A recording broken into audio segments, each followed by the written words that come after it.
Hey, salut les filles. Je sais ce que vous vous dites. Plus de nouvelles, la mer en fond, la meuf elle est pas rentrée, elle est restée à Stockholm.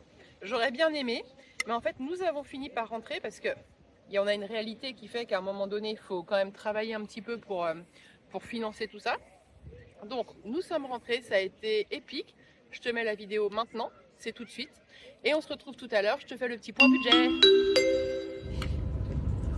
Salut à toutes, ça y est, c'est la fin des vacances, le retour sur Nantes, enfin peut-être un jour.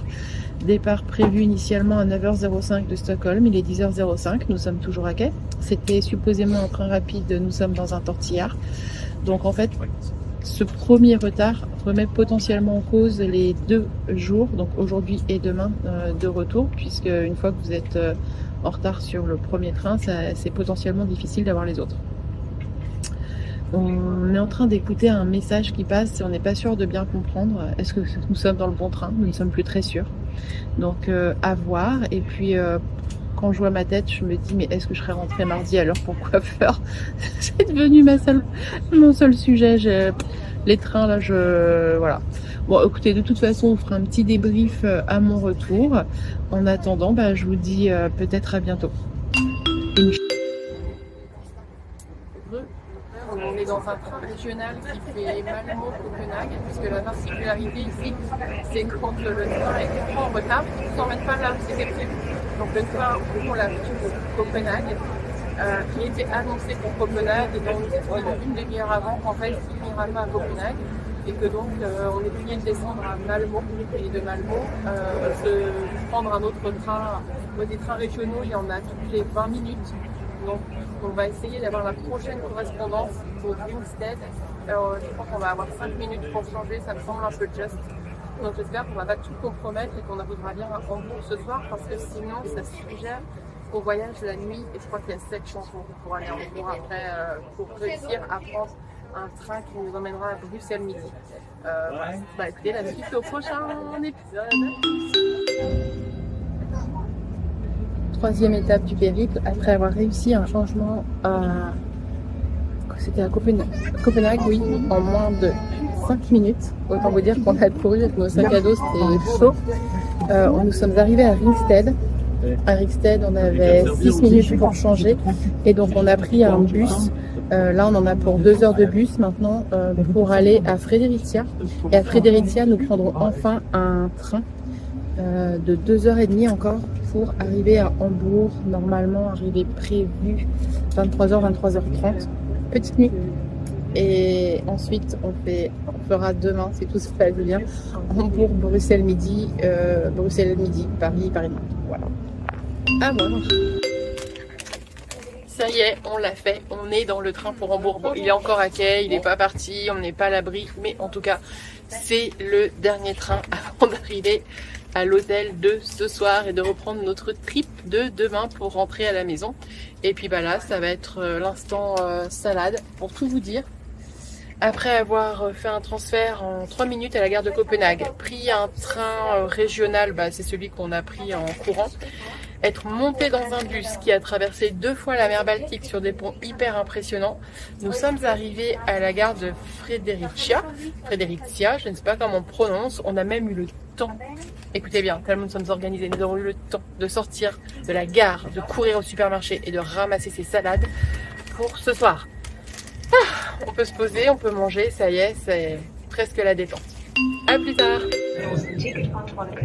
Hello à toutes, jour 2 du voyage. Après une nuit détestable, nous voilà arrivés à la gare de Hambourg avec 3 quarts d'heure d'avance, donc on était plutôt contents.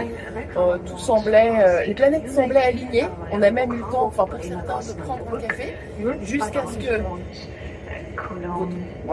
votre obligé, moi, s'aperçoive que nous ne sommes pas dans la bonne gare. Nous devions aller à Hambourg-Harbourg. Tu m'étonnes qu'on était en avance. Donc on a littéralement jumpé dans un train qui va s'arrêter à Hambourg-Harbour. Et normalement, je dis bien, nous devrions enfin monter dans le bon train. Bien sûr qu'on ne le voyait pas sur le tableau du départ. Alors, ça risquait pas, on n'était pas dans la bonne gare. Allez, on n'est pas rendu à Nantes. À toutes. Hello. Voyage de retour en train, épisode 52, hashtag le jour sans fin. Donc, nous avons réussi à monter dans le train à Essen. Non, on est monté à Hambourg-Harbour, voilà, c'est ça. À Hambourg-Bahnhof, Hambourg-Gare Centrale. On a sauté dans un train pour réussir à arriver à Hambourg-Harbour, pour réussir à prendre le train pour Essen. Bon, alors écoutez, une fois n'est pas coutume. Quand on est arrivé à Hambourg-Harbour, le train pour Essen avait 20 minutes de retard. Ça, vous allez dire, c'est normal. Hélène monte dans le train, Hélène est sur le quai, train en retard. Donc, on est monté dans le train pour Essen, donc celui qu'on avait réservé. Je vais changer de main. Ouh, vous avez mon doigt sur l'écran, c'est top. Et là, en fait, le train a tellement de retard que si on descend à Essen, on n'arrivera jamais à faire Essen-Aachen, Aachen-Liège, Liège pour Essen. Donc elle est en train de nous expliquer qu'en fait on reste dans le train, qu'on va jusqu'à Köln, donc Cologne, et qu'à Cologne on pourra prendre le train pour Bruxelles Midi. Donc ça c'est le train qu'on essaye de réserver comme des tarés depuis 4 jours. Et là elle vient nous expliquer qu'en fait on n'avait pas besoin de réservation pour monter dedans.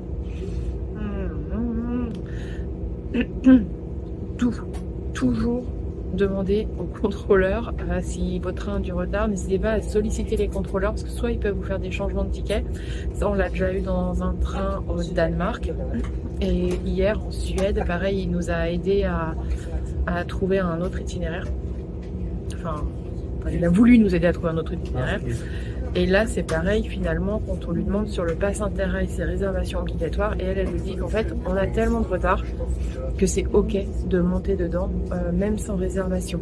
Donc ça, finalement ça nous simplifie énormément notre voyage, puisque au lieu de faire, comme je viens de vous le dire, Essen-Aachen, Aachen-Liège, Liège-Bruxelles Midi, on va faire Köln, Bruxelles Midi. Donc ce qui nous arrange énormément. Après je suis pas sûre qu'on ait une place assise, ça va être peut-être un peu compliqué parce que il semble sur le site internet que le train est full. Et que c'est pour ça que nous on n'arrivait pas à réserver via le pass Interrail. Elle nous dit que c'est pas grave qu'on monte dedans. Bah c'est pas grave, hein, je vais monter dedans, je voudrais rentrer chez moi.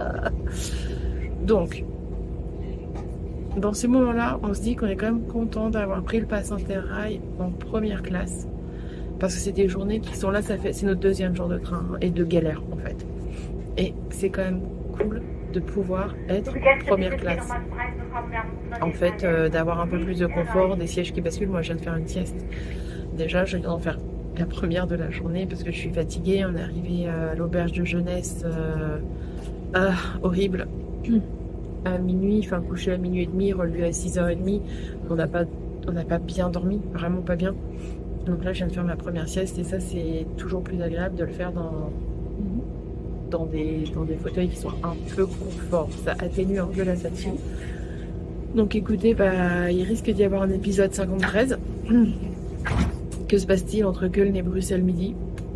On verra. Déjà, une chose est sûre, c'est qu'on n'aura pas le temps, je pense, d'acheter à manger, et ça on l'a pas encore annoncé aux enfants. J'espère qu'il y aura une voiture bar où on peut acheter un petit sandwich triangle bien pas bon. À voir. Là je me laisse un peu porter par le truc.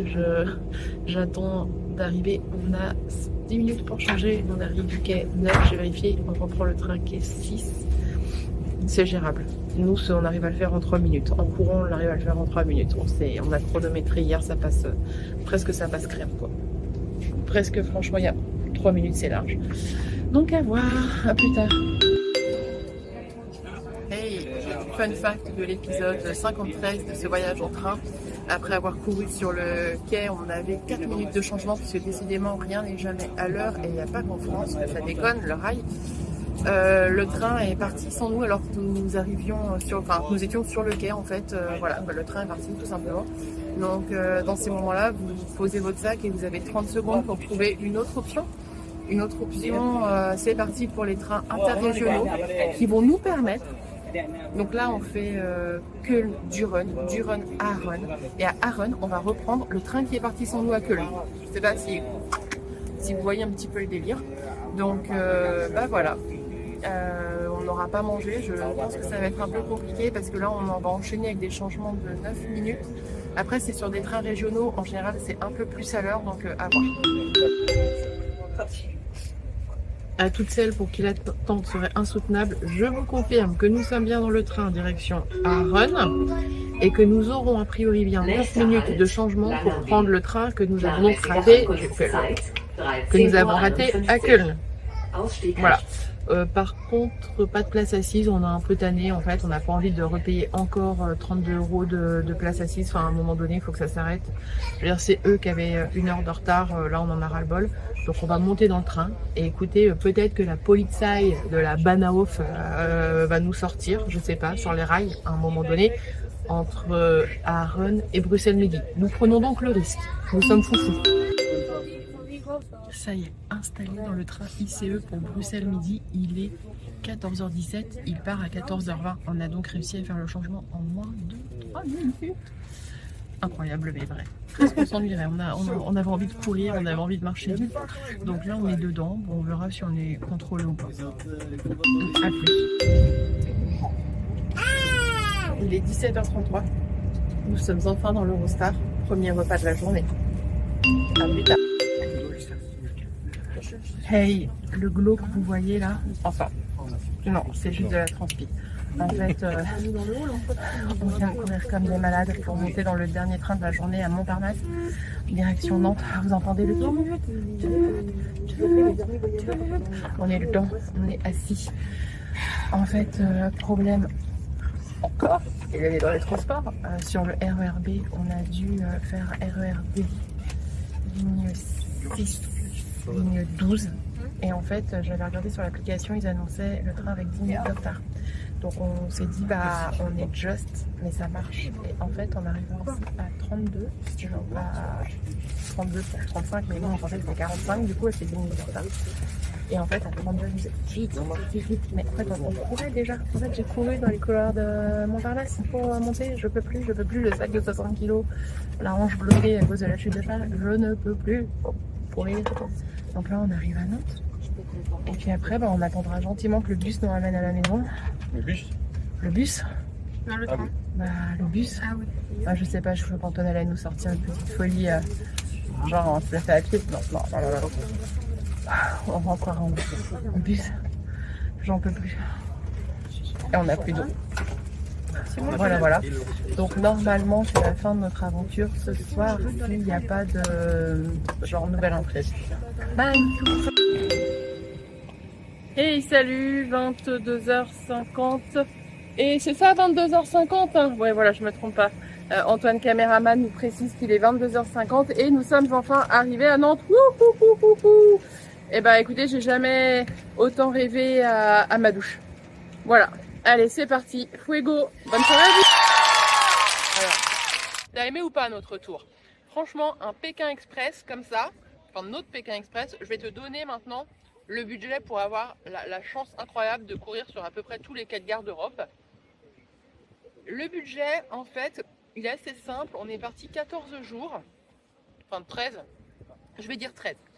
13 jours, et donc je viens de calculer pour toi que nous avons dépensé 93,80 €, arrondissons à 94 € par personne et par jour, incluant le voyage, le transport, la nourriture, l'hébergement, tout ce que tu veux, et les petits à côté. Donc c'est un budget qui est assez... Bon, on est assez content en tout cas d'avoir réussi à tenir ce budget là, puisque on a réussi à partir sans avoir un budget non plus extensible, donc c'est hyper cool.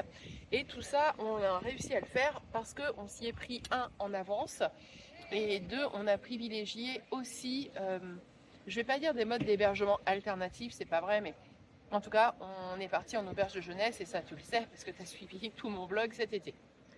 Alors, pour les tips pour réussir à tenir ce type de budget, premièrement, les erreurs qu'on a faites. Quand j'ai fait un petit peu le détail, je me suis aperçue qu'on avait dépensé 200 € de trop avec les passes Interrail. Le pass Interrail, je te l'ai expliqué, tu l'achètes avant décembre, avant les fêtes, pour bénéficier des 15%. Donc ça c'est chouette, ça permet souvent de payer la première classe quasiment au prix de la seconde normalement. Et vraiment sur ce mode de voyage, je te conseille la première classe. Sauf que nous, on a pris le pass 7 jours parce qu'en fait, au départ, on avait prévu de faire un trajet qui serait différent. On avait prévu peut-être d'aller jusqu'à Helsinki. Les îles Lofoten, on avait complètement abandonné l'idée parce que ça représente quasiment un mois de voyage et nous, on n'avait que 15 jours. Donc ça, c'est le budget de... Ça, c'est... Pardon, excuse-moi, c'était l'idée de départ. Donc quand j'étais allée dans le planificateur, Interrail nous avait suggéré de prendre le pass 7 jours. En réalité, il faut savoir qu'avant Noël, tous les horaires de train ne sont pas sortis et donc il est difficile de planifier un itinéraire vraiment complètement bouclé, enfin de le faire et de le verrouiller à ce moment-là. Alors peut-être que pour d'autres destinations c'est plus facile, en tout cas pour toute la Scandinavie, moi j'ai pas réussi. Donc, il s'est avéré qu'une fois les fêtes passées, que les horaires de train commençaient à mettre à jour, on s'est aperçu qu'aller jusqu'à Helsinki, c'était compliqué. Encore une fois, je te le rappelle, nous on est passé par Amsterdam, ça nous a fait finalement perdre, c'était chouette de le visiter, mais ça nous a fait un peu perdre du temps. Le mieux, c'est de tracer directement soit en train de nuit, puisqu'il y a des lignes qui viennent d'ouvrir, soit en tout cas de passer par Hambourg et ensuite de monter. Donc on s'est aperçu que ça allait être compliqué, donc on a remodelé l'itinéraire et en plus on a encore fait des changements à la dernière minute à 3 jours de rentrée en France.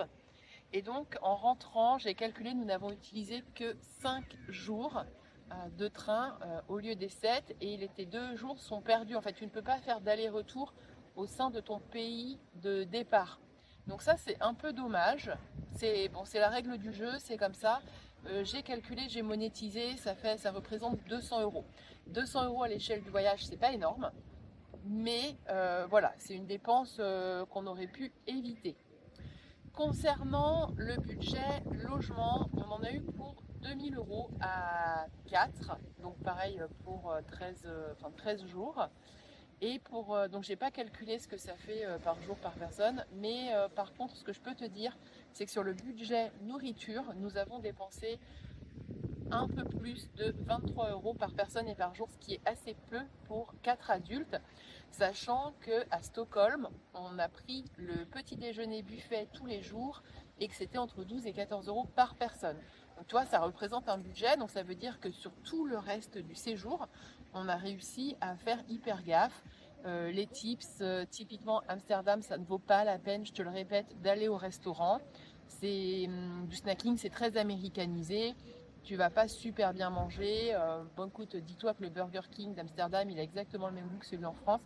Peut-être plutôt privilégié, comme nous on l'a fait, un pique-nique, mais parce que aussi on a été ultra chanceux sur la météo. Quand il pleut des cordes, t'as pas envie de pique-niquer et pas non plus envie de pique-niquer dans ta chambre d'hôtel.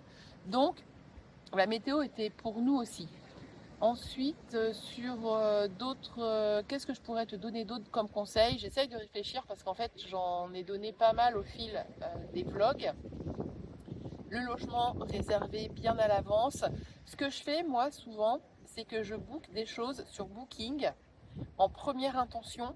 Et comme ça, je sais que voilà, s'il arrive quoi que ce soit, on a quand même un endroit où dormir. Mais ça ne m'empêche pas de poursuivre mes recherches.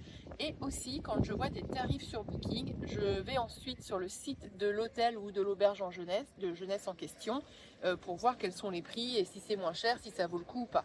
Parce que sur Booking, ce qui est intéressant quand même, c'est que tu peux avoir la possibilité d'annuler sans frais. Et ça, c'est pas mal quand tu as des plans qui changent, de pouvoir annuler jusqu'au dernier moment. Après, sur les auberges de jeunesse ménagées, alors je sais toujours pas comment ça se prononce, donc je vais te le redire comme ça. Là, pareil, tu peux annuler jusque la veille, je crois, de mémoire, c'est ouais, jusqu'à la veille gratuitement. Et puis donc bref, c'est pratique, hein, nous ça nous a permis d'annuler Hambourg, voilà. Je sais pas, Antoine caméraman, est-ce qu'il y a d'autres tips à donner? Toi, ça te semble complet? Il dit oui. Il dit oui. Donc voilà, écoute, je te souhaite de passer un bel été. Si tu es une haussienne, de profiter à fond de tes vacances.